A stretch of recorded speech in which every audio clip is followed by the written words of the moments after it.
Bismillahirrahmanirrahim. Assalamualaikum warahmatullahi wabarakatuh. Perkenalkan, nama saya Rega Rismawan dari Teknik Elektro 2017 Universitas Sultan Ageng Tirtayasa. Saya mempunyai NIM 33321700033. Nah, video ini dibuat untuk memenuhi take home test ujian akhir semester mata kuliah etika profesi.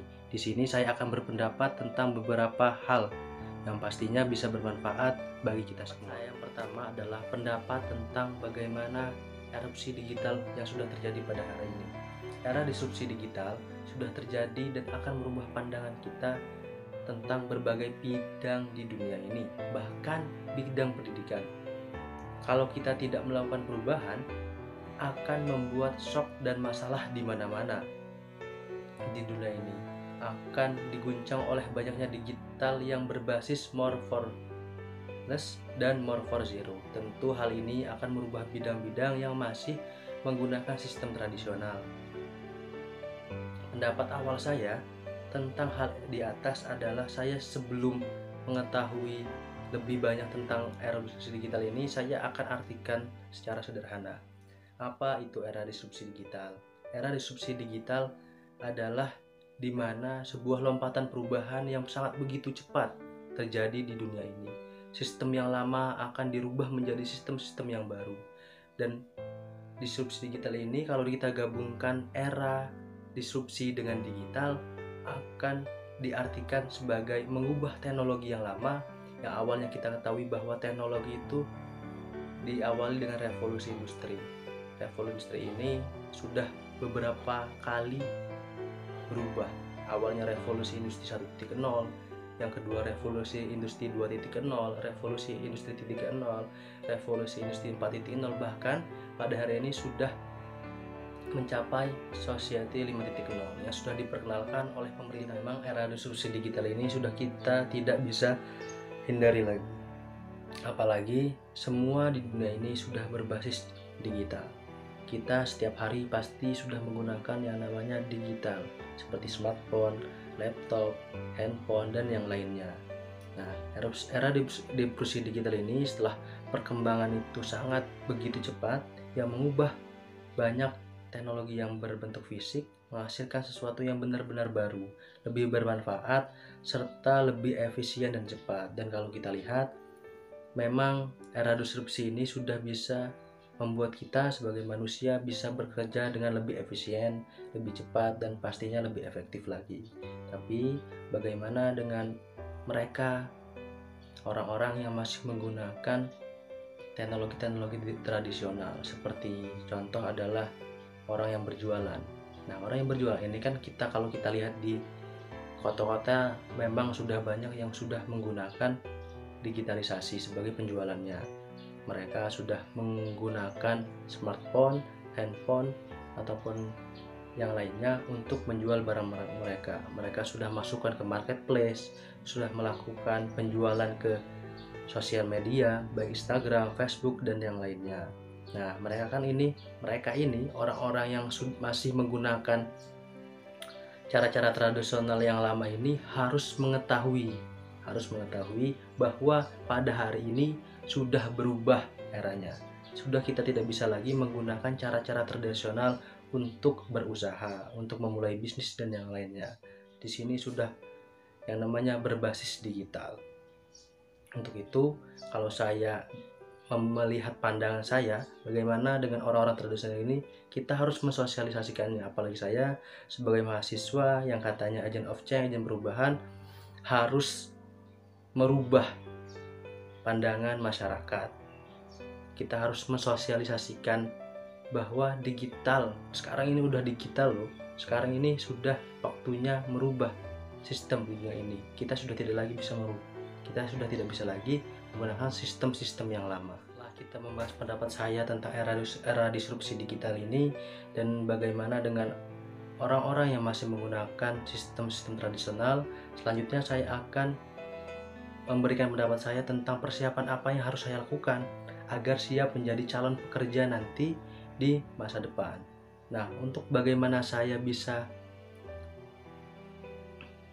bersiap diri untuk menjadi calon pekerja yang baik pada masa depan, saya di sini harus terus mengembangkan kompetensi saya.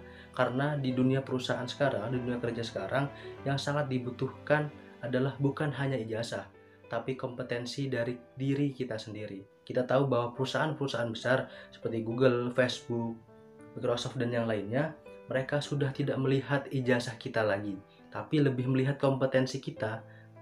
Apa kompetensi yang bisa saya lakukan, apa yang bisa saya buat, dan kompetensi apa yang saya bisa lakukan. Nah, itu adalah hal yang sangat penting bagi kita semua. Untuk itu, persiapan diri saya agar saya siap bekerja nantinya adalah saya harus terus mengembangkan diri, mengembangkan kompetensi, baik soft skill, hard skill, dan yang lainnya. Apalagi saya di bidang teknik elektro, saya harus mengetahui banyak hal-hal. Yang pastinya kalau kita lihat teknik elektro ini adalah bagaimana teknologi juga sangat begitu cepat. Pada zaman dahulu masih menggunakan pembangkit listrik yang batu bara contohnya. Sekarang sudah banyak pembaruannya. Contoh, kita sudah mengenal yang namanya energi baru terbarukan, yang ini bisa meminimalisir dari efek lingkungannya. Yang awalnya kalau kita lihat batu bara itu kan sangat merusak alam karena kita mengambil hasil bumi dan itu pasti akan habis. Tapi sekarang perkembangan sudah sangat begitu cepat, sudah ada yang namanya energi baru terbarukan, dan sudah lagi tidak mengambil hasil-hasil dari bumi ini. Dan apakah saya siap untuk menghadapi era ini?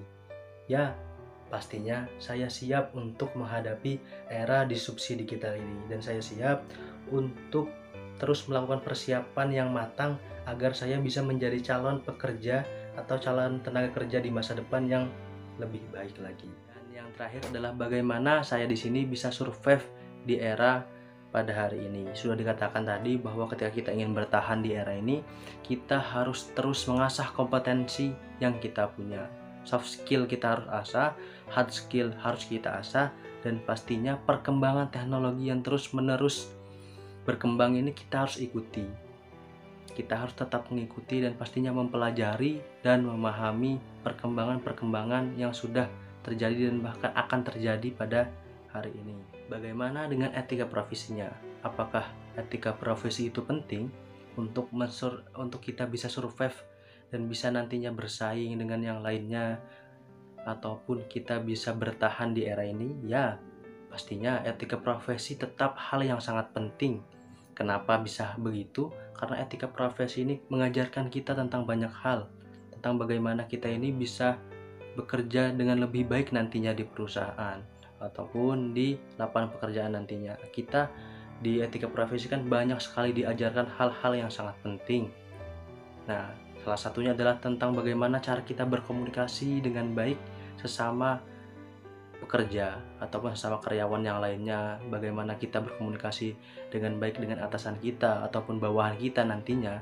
Kita harus tetap mengedepankan etika profesi, bukan hanya komunikasi, karena etika profesi juga mengajarkan kita tentang kerja sama tim, yang kalau kita lihat, kalau kita di bidang pekerjaan, kita akan bertemu dengan sangat banyak sekali orang.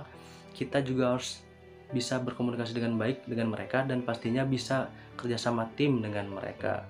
Dan tetap ketika etika profesi ini dijalankan, kita juga harus melakukan dan pastinya bisa melaksanakan peraturan-peraturan yang ada. Kita tidak boleh namanya melanggar peraturan yang sudah ditetapkan oleh perusahaan. Nah, peraturan-peraturan ini kan banyak.